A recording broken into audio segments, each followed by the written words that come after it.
Welcome back to The Breakdown with me, NLW. It's a daily podcast on macro, Bitcoin, and the big picture power shifts remaking our world. What's going on, guys? It is Friday, March 7th, and that means it's time for the Friday 5. Before we get into that, however, if you are enjoying The Breakdown, please go subscribe to it, give it a rating, give it a review, or if you want to dive deeper into the conversation, come join us on the Breakers Discord. You can find a link in the show notes or go to bit.ly/breakdownpod. All right, friends. Well, we have a Friday 5 with Scott Melker as usual. However, I had a commitment this morning on Friday when we were normally supposed to do our live stream, and so we recorded this on Thursday afternoon. Now, of course, we were sitting there hoping, just hoping beyond hope that there was not going to be any big announcements in between when the show got finished recording and when it went live. And of course, about an hour after we finished, Donald Trump signed the executive order creating a Bitcoin strategic reserve. So before we get into that recorded episode, which as you will note has no mention of the SBR, I wanted to pop on and of course do a little bit of an intro specifically focused on that. And honestly, the TLDR here is that somehow, after pissing almost everybody off with the way that they were talking about it last Sunday on Truth Social, frankly, they nailed this. This is the version of this opportunity that I think had the absolute most support, was the least controversial, the most coherent, the least like the government buying your bags, the most actually being strategic. I mean, you just really have to hand it to them. On Twitter, Crypto and AI czar David Sachs tweeted, "Just a few minutes ago, President Trump signed an executive order to establish a strategic Bitcoin reserve. The reserve will be capitalized with Bitcoin owned by the federal government that was forfeited as part of criminal or civil asset forfeiture proceedings. This means it will not cost taxpayers a dime. It is estimated that the US government owns about 200,000 Bitcoin. However, there's never been a complete audit. The EO directs a full accounting of the federal government's digital asset holdings. The US will not sell any Bitcoin deposited into the reserve. It will be kept as a store of value. The reserve is like a digital Fort Knox for the cryptocurrency often called digital gold. Premature sales of Bitcoin have already cost US taxpayers over $17 billion in lost value. Now, the federal government will have a strategy to maximize the value of its holdings. The Secretaries of Treasury and Commerce are authorized to develop budget-neutral strategies for acquiring additional Bitcoin, provided that those strategies have no incremental costs on American taxpayers. In addition, the executive order establishes a US digital asset stockpile, consisting of digital assets other than Bitcoin forfeited in criminal or civil proceedings. The government will not acquire additional assets for the stockpile beyond those obtained through forfeiture proceedings. The purpose of the stockpile is responsible stewardship of the government's digital assets under the Treasury Department. So basically, what we have here is a strategic Bitcoin reserve that is just for Bitcoin, and separately a stockpile for everything else. There is no new assets being purchased, so no potential grumbling from taxpayers who don't want their money spent on that. But just sort of the obvious and simple notion that these things are likely to go up in value over time, and so probably we should just sit on them. What's so funny about this is that this is the very slim BSR that we were all thinking about earlier in the year. And it kind of took a whole bunch of weird expanded versions for people to realize that this really was the right fit for the time. The text of the executive order itself is also something to behold. Section 1 reads, "Bitcoin is the original cryptocurrency. The Bitcoin protocol permanently caps the total supply of Bitcoin at 21 million coins and has never been hacked. As a result of its scarcity and security, Bitcoin is often referred to as digital gold. Because there is a fixed supply of Bitcoin, there is a strategic advantage to being among the first nations to create a strategic Bitcoin reserve. The United States government currently holds a significant amount of BTC but has not implemented a policy to maximize its strategic position as a unique store of value in the global financial system. Just as it is in our country's interest to thoughtfully manage national ownership and control of any other resource, our nation must harness, not limit, the power of digital assets for our prosperity." Nick Carter said, "Surreal feeling reading this paragraph courtesy of the President of the United States of America." Practically speaking, Matt Hogan from Bitwise wrote up what he thought the impacts of the strategic Bitcoin reserve would actually be. One, he said, it dramatically reduces the likelihood the US government will someday ban Bitcoin. 2, dramatically increases the likelihood that other nations will establish strategic Bitcoin reserves as well. 3, accelerates the speed at which other nations will consider establishing strategic Bitcoin reserves because it creates a short-term window for nations to front-run potential additional buying by the US. 4, makes it much harder for institutions from national account advisor platforms to quasi-governmental agencies like the IMF to position Bitcoin as somehow dangerous or inappropriate to hold. Dan McCardle, the co-founder at Masari, had this reflection. Base case was an EO that said, don't sell the seized coins. What we got is, don't sell seized coins, we can add more BTC, we can't get attacked for spending taxpayer money, all coins are different and we're not going to add to those, Here's why Bitcoin is a unique store of value. Nick Carter, who, by the way, as you remember, had been very skeptical of this, he's written an article about why we shouldn't have a strategic Bitcoin reserve. He wrote, "Announcement couldn't have gone better. Campaign promise kept. Bitcoin reserve clearly distinguished from altcoin stockpile. Bitcoin gets official USG seal of approval, no other coin does. No taxpayer dollars spent to acquire coins, so no backlash. Future acquisition of coins likely left to Congress as it should be. Bonus," and this is a fun bonus and why I'm reading it to you, "if Satoshi really is the NSA, as I suspect, and they have 1,000,000 Bitcoin sitting on a dusty hard drive in Fort Meade, the CEO just ensured they don't ever sell those." Now, somehow, because we literally can't help but get out over our skis, when the EO was quote-unquote just this, the price of Bitcoin started going down. Ryan Rasmussen, the head of research at Bitwise, had this relevant comment when it came to that. "The endgame," he wrote, "was never the US government buys all the world's Bitcoin. A US strategic Bitcoin reserve means other countries will buy Bitcoin, wealth managers have no excuse, financial institutions have no excuse, pensions and endowments have no excuse, fear of the US selling is gone, the US will likely buy more, likelihood of states buying just went up, probability the government outlaws Bitcoin is definitively zero. This changes everything. Zoom out." More to the point, Avishal Garg of Electric Capital wrote, "Who the hell sells the news of a US strategic Bitcoin reserve?" Anyways, as you can probably tell from my tone, I'm extremely enthusiastic about how this played out. I think it threads an extremely difficult needle that ultimately ends up with the US government committing to, caring about, and officially claiming its ownership of Bitcoin. It's trite at this point to say, if you had asked us 2 years ago, could we believe it? But boy, how fast things have changed. Now with that, let's throw you back over to the rest of the Friday Five. Again, recorded before we knew anything about the SBR. Going to bring on NLW right now. It's actually Trick, Thursday, March 6th at 3:30 p.m. You and I had commitments, but decided we were going to Friday Five it on Thursday. Yeah, there's enough going on this week. It was a good one not to miss, I think. Yeah, we couldn't miss this one at all. I think a lot of big things happening. Is just as usual now. Big things get lost in the insanity of the news cycle. What would have been the biggest news in the world a year or two ago in crypto becomes a footnote. Yep, absolutely. I mean, there are so many things that are not on our list. It's like SEC settling cases left and right and closing them out, and all sorts of things. And of course, Sam Bankman-Fried's prison interview with Tucker Carlson that just literally came out of nowhere. Yeah. Someone else over there in the comments can watch and let us know what if anything was said that is of interest. All I know is that he said he doesn't think he's guilty at all. He clearly showed no remorse and apparently is thriving in the muffin economy, trading muffins with Diddy. You gotta have a hustle. If you're going to be in there a long time, you got to have something to do. The first story, though, that's worth discussing here: the effort to kill IRS crypto rule clears U.S. Senate hurdle. So obviously, this is that rule that was going to effectively view DeFi as brokers, was going to be impossible to comply with anyways, but would have effectively killed a lot of business in crypto in the United States. But I think what's notable here is it took a hell of a lot of Democrats getting on board to pass this through the Senate before it heads on to the House. Go ahead and unpack this for us. So first of all, this one is a little special, I think, because as we've talked about here before, this was the battle that really, galvanized the crypto policy set in Washington.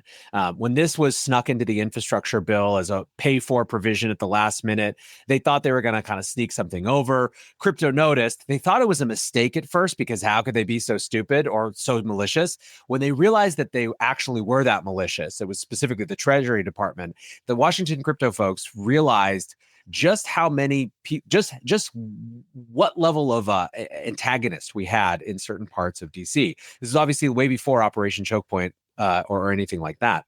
And so, ultimately what happened is we held up the proceedings for a meaningful period of time. They finally pushed it through. So this rule was always kind of looming, but, it hadn't got into effect yet. The fact that that's now reversed, great from a symbolic unwinding the last administration perspective. What's even better, though, is that 18 Democrat senators voted to repeal this, which is more than the 12 who voted to repeal SAB 121 last year. 70 senators voted in favor of this this repeal, which means that, even though this didn't have to go through kind of a filibuster, it could overcome that with the numbers that it had. So really, really positive to see that many Democrats stepping across the aisle for this one. I think it's a hopeful indicator of, room for bipartisanship when it actually comes to crypto policy, sensible crypto policy. I completely forgot until you just reminded me that this was that one or two sentences in the infrastructure bill that effectively froze Biden's entire infrastructure bill for a week or two. Yeah, it was Because they two mentioned full something weeks. about crypto. It was the first time we were really important. Yep. Yeah, Chuck Schumer could not freaking believe it. It was insane. Yeah, I completely forgot about that. Yeah, but as you said, I mean, just huge that this is even a hint at a bipartisan future for the crypto industry, which I think anyone who's in it understands it should be. This should not be a political issue. Things like this are just common sense. Yep, totally. No, I think it's very, very optimistic. 18 is more than my my sort of optimistic thoughts here. So. And to a different government for the second story, IMF asks El Salvador to stop public sector Bitcoin buys for $1.4 billion deal. Now, you remember, obviously, that there was news that the IMF had some demands around the Bitcoin policies of El Salvador before approving this loan, which was already a move in the right direction because the IMF was completely denying them when they had a Bitcoin policy in the first place. But now it seems that it's not as simple for the IMF as eliminating the Chivo wallet or saying that vendors don't necessarily need to accept Bitcoin. This is the IMF outright saying no more buying Bitcoin for the nation of El Salvador. Of course, immediately El Salvador announces more Bitcoin purchases, gives IMF assurances. So it seems like the IMF tried to pull a fast one here at the end of the deal. Am I reading that right?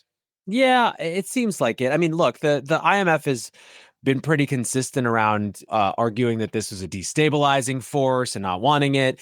It looked like the deal that was going to get done was, to your point, the restrictions that were changed were basically removing Bitcoin as legal tender, not forcing merchants to accept it, and it was a good deal basically for El Salvador because it wasn't even sort of Bitcoin wasn't being all that used in that way at that time. When El Salvador even started negotiating with the IMF here, there were some, I think, in the crypto industry who were fairly bummed out because they saw the Bitcoin strategy as a way to not be locked into the IMF, World Bank kind of system. I think that was probably unrealistic, right? El Salvador still has a very long history of, economic marginalization and conflict and challenge that is not going to be solved fast. And if you're the leadership of a country, you got to take the resources that are available to you. So, look, I hope that they're able to kind of thread this needle a little bit, get back to that original deal, which it seemed like they were going to have. Certainly, they're not going to just kind of casually stop doing what they're doing. But it's I think it's a good proxy to watch for, even if you don't care about El Salvador, for how kind of global institutions are interacting with Bitcoin in this particular moment. What I find when I look at this is how $1.4 billion is a rounding error in the United States daily debt payments. And it's such a big deal for a country like El Salvador, just for some perspective. Crazy. Yeah, it's absolutely wild. I think that El Salvador will find a way here. It seems like Bukele is married to his Bitcoin purchases and has no intention of stopping. And I do think that they will find a way. But to your point, there's going to be a lot of countries in the future as Bitcoin becomes more mainstream who are going to adopt certain kinds of strategies, but also need money from the IMF or World Bank.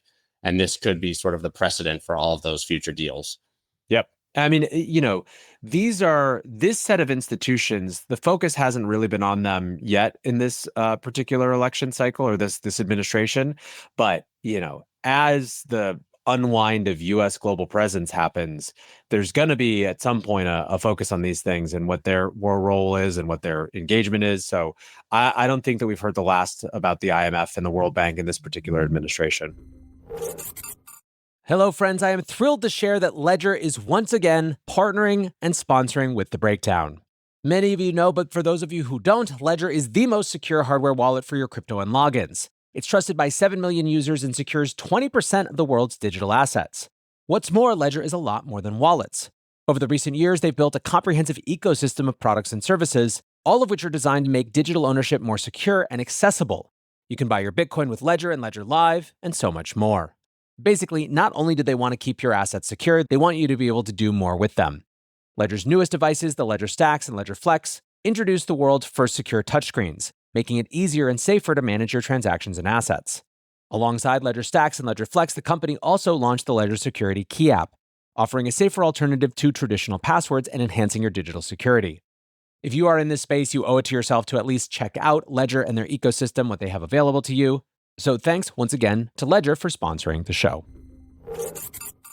There was a comment yesterday from someone at the IMF basically saying that the global engine of trade that has driven the global economy for the past however many decades is over based on Trump's policies and tariffs, which is our next story, which is just basically markets in turmoil. Not that they're necessarily crashing, but every single day we have a new narrative effectively from Trump. The tariffs are on, the tariffs are off, the tariffs are 25, they're 10. Doesn't include cars.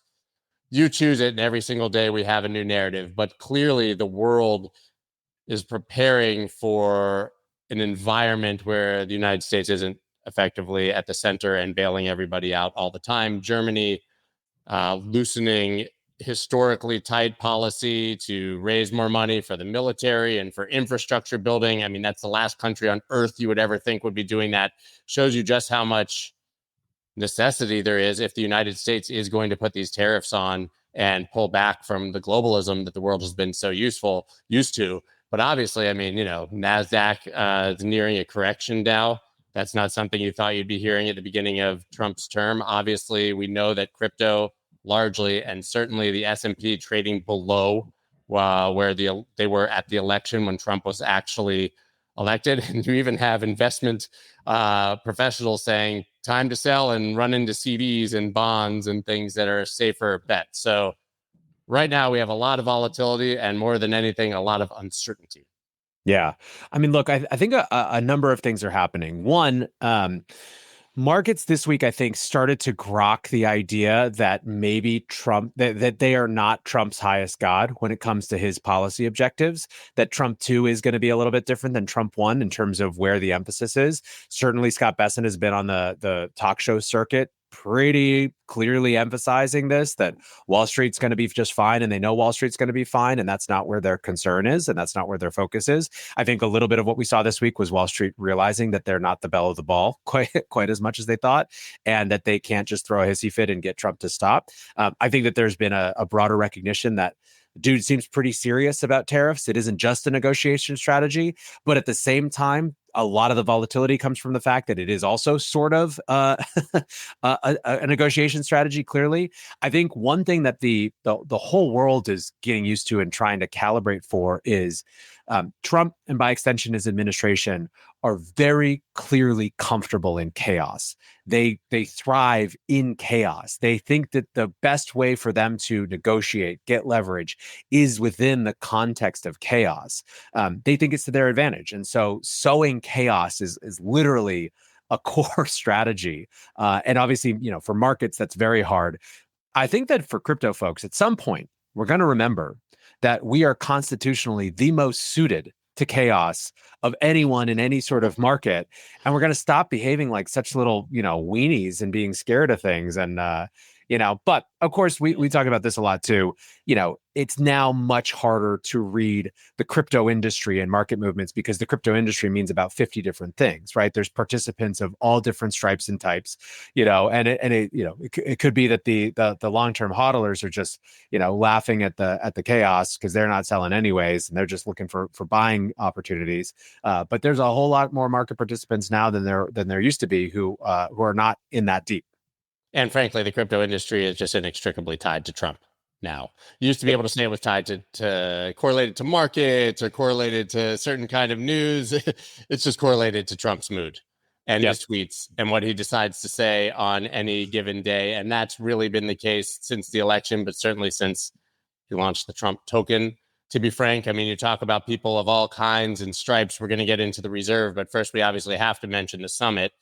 As of right now, this is the guest list, which actually has added Falcon X and Shane Kaplan from Polymarket. This obviously on the crypto side, there's a number of regulators that will be there, but this is the all shapes and sizes that you mentioned, right? We have the Sailors and the David Baileys on the Bitcoin side, but then you've got VCs across the board, builders of different protocols, and of course, every exchange CEO that you can find. This is not a group that wants to sit at a table and hang out.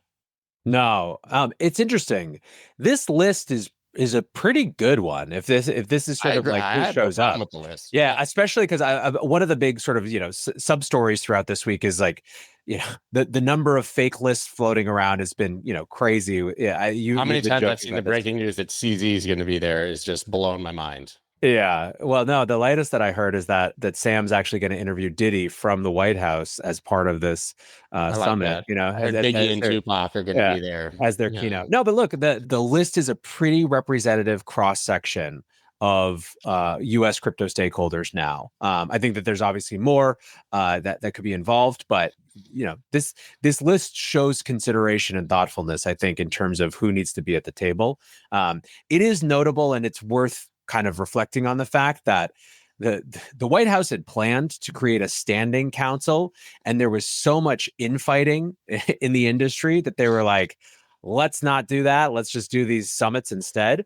Now, look, councils are only about 1 degree more serious than summits anyways, so I don't think it's like a huge loss in terms of practical impact on policy, but it is notable that we can keep our crap together enough to secure the bag of our I mean, you put council, like how many times in the history of mankind have you put 25 to 30 big egos in a room with a 4-hour time limit and actually gotten anything productive done?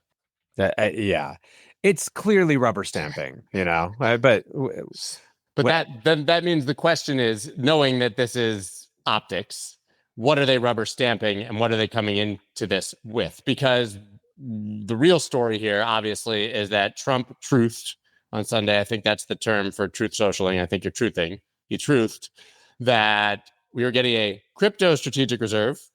First time he said that, but didn't say Bitcoin strategic reserve. Didn't say strategic stockpile, but said reserve. That would include XRP, ADA, and Solana. And then, as an afterthought, of course, also Bitcoin and Ethereum. That got so much pushback from Bitcoiners, so much backlash that we have articles in Bloomberg about it. But Lutnick had to basically come out this week and say, oh, no, no, no, no, it's a Bitcoin strategic reserve. We love all coins. They're special, but we have another place for them. You'll find all about it on Friday. So that's why this meeting is such a big deal, because he opened his mouth and said, we've got answers for you, and it's coming Friday. Yeah. He also made it pretty clear that it's a very weird communication, because if those other coins are now in this reserve, that'll be directly contradicting what Lutnick has more than intimated now. He basically says that Bitcoin is different than the other stuff, and the other stuff is going to be, treated favorably, but differently. So I don't know. It's anyone's guess at this point, but Bitcoiners who are scared, I think, can rest a little easier today than they did a couple days ago. I think so, but it begs the question, after yet another sort of muddled announcement and lack of clarity, what is the expectation for the summit? So what would be considered a positive result and what would be considered a negative result? Because first, from a purely price perspective, we know that Bitcoin or any asset actually reacts to expectations and not to reality. So it's what happens versus the expectations. How high should our hopes be? And as an industry, are we going to be wildly disappointed at the end of this thing? Yeah, I don't know. It's very hard because people, I don't know what people are expecting now. I think if you read the Lutnick comments, you have to expect your base case is now a Bitcoin strategic reserve, exactly as we, ignore the entire last week since that Truth Social post. Like, it's exactly what we thought it was going to be before that. More evidence to that is the fact that David Sachs earlier was tweeting about how much the U.S. government's Bitcoin would have been worth if they hadn't sold it. So it feels like that's the strategy. I don't know what impact it's going to have on price. It kind of looks to me like Bitcoin's creeping up, assuming that this is going to be the case. I don't know that it's going to set things, rocketing. I think that maybe will just make people feel a little less volatile because, although we had a lot of sort of side quests and detours, we ended up in the same place that we thought we were going to. But it's very hard to say. Yeah, here's that tweet just for those who missed it. He made a point today before his summit tomorrow to point out what a bad mistake it was for the United States government to have sold the Bitcoin that they held which certainly feels like tipping their hat to a strategy of not selling any more Bitcoin and calling that the Bitcoin Strategic Reserve, which is what we thought was going to happen from the very beginning.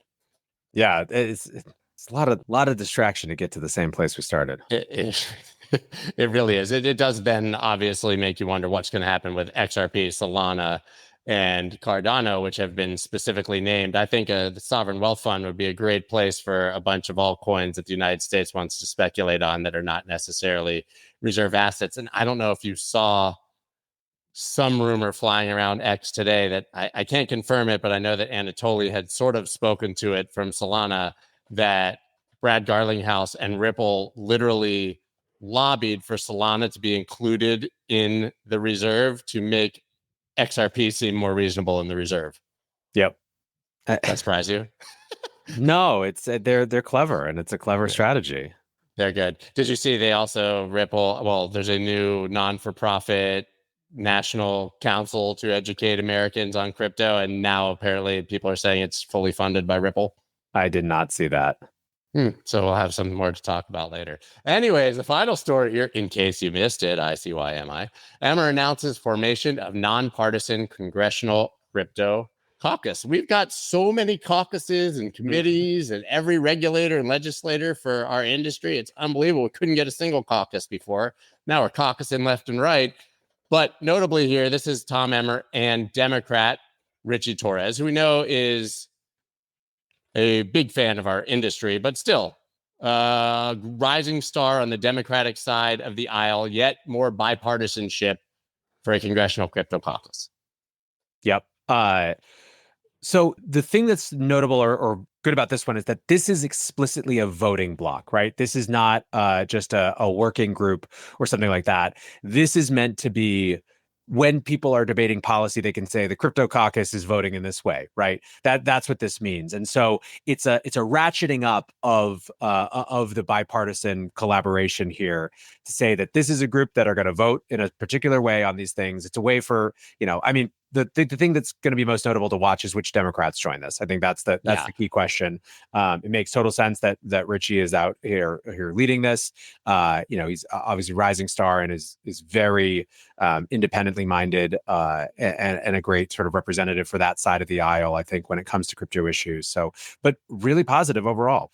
Look, it's the people who are actually in Washington tasked with doing the job, who historically aren't always doing the job, are seem to be showing up to play when it comes to crypto policy, even if the media stories aren't focused on that right now, because there's so much, other juicy crap to focus on instead.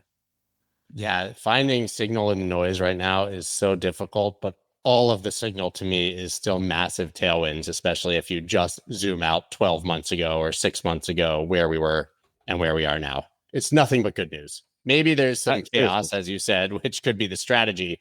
But for the industry itself, outside of all of that in a vacuum, nothing but tailwinds. Yep. Just astounding still that you can have that group of people heading into the White House in a day to meet with the president of the United States in 2025. Things shift fast, man. The worthy thing to remember about why some of the political process stuff matters, particularly in Congress. Nick Carter, I think, had a tweet earlier this week when he was talking about the shitcoin reserve, where he was basically like, for people who are excited about this, how do you feel imagining President AOC on January 21st, 2029, with her finger over the sell button of the Bitcoin Strategic Reserve? Like that's why these things are often a little bit more complex, and you actually messy though it may be, you want it to go through actual policy channels and have a strong foundation. Yeah, I mean, how does, the Senate turning blue in 2 years and Elizabeth Warren being the head of the financial committee again sound to you? Because long shot, but could happen, right? So take nothing for granted. They've got to get this done now. I think that's all we got for today. I think we covered all the stories. Hopefully they don't change dramatically by the time this is published, but I think all eyes will still be on the summit when that happens. So we'll have a lot to talk about next week. Absolutely. Thanks, Ben. See you then. Later, guys.